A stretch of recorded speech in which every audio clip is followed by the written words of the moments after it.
See, the warden does bad things to people that mix it up with the drivers.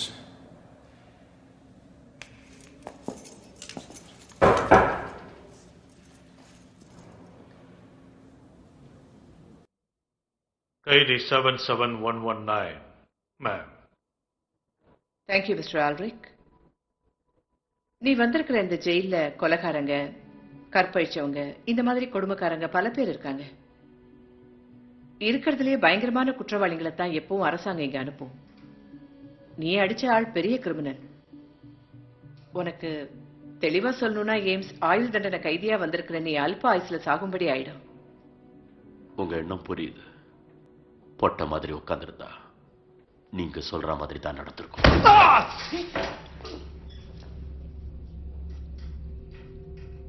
எனக்கு அசிங்கமா பேசினா பிடிக்காது, புரியுதா?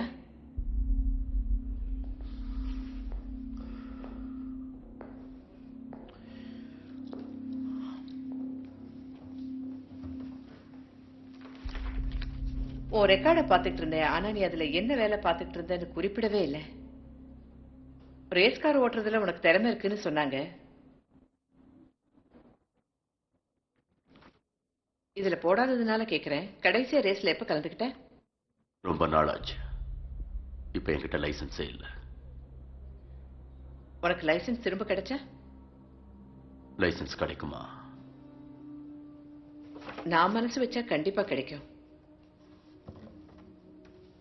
டெத் ரேஸ் பத்தி கேள்விப்பட்டிருப்பியே, அதுலயும் பிராங்கன்ஸ்டன் டிரைவர் பத்தி தெரிஞ்சிருக்கணுமே. அவன் உருவம் யாருக்கும் தெரியக்கூடாதுன்னு எப்பவும் முகமூடியோட தான் இருப்பான். அவனோட வரவை ரசிகர்கள் ஆவலோட எதிர்பார்க்கறாங்க. அங்கதான் என் பிரச்சனையே இருக்கு. ஏன்னா பாவம் யாருக்கும் தெரியாது, கடைசி ரேஸ்ல நடந்த விபத்துல அடிபட்டு ஆபரேஷன் தியேட்டர்ல இறந்து போயிட்டான். அவன் முகமூடியை யார் வேணாலும் போட்டுக்கலாம், ஆனா ரேஸ்காரை யார் வேணாலும் ஓட்ட முடியாது. ஓ மூலமா அந்த சரித்திர நாயகனை திரும்ப கொண்டு வரணும்னு இருக்கேன். நீ பிராங்கன்ஸ்டைனா வரணுங்கிறது என் ஆசை. எனக்கு ஆசை இல்லை. அவன் இறந்துட்டான். உண்மையை நீங்க வெளியில சொல்ல வேண்டியதுதானே. ஆடியன்ஸ் திரும்ப பிராங்க பார்க்கணும்னு நினைக்கிறாங்க. அவன் இருந்தா தான் ரேஸ் களை கட்டும். ரசிகர்களை மயக்கிறது இந்த காலத்துல அவ்வளவு சுலபம் இல்லை. இந்த எண்ணம் உங்களுக்கு எப்படி வந்தது? உங்களுக்காக நான் எதுக்கு என் லைஃப் ரிஸ்க் எடுக்கணும்?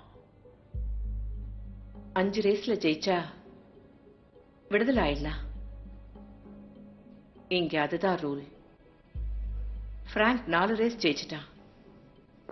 இன்னும் 1ல ஜெயிச்சிட்டா உனக்கு விடுதலை. எனக்கு தோன்றத சொல்றேன். நீ இருக்க வேண்டிய இடம் இது இல்ல. இது மிருகங்க வாழற ஜெயில். என் மேல வீண் நம்பிக்கை வைக்கிறீங்க.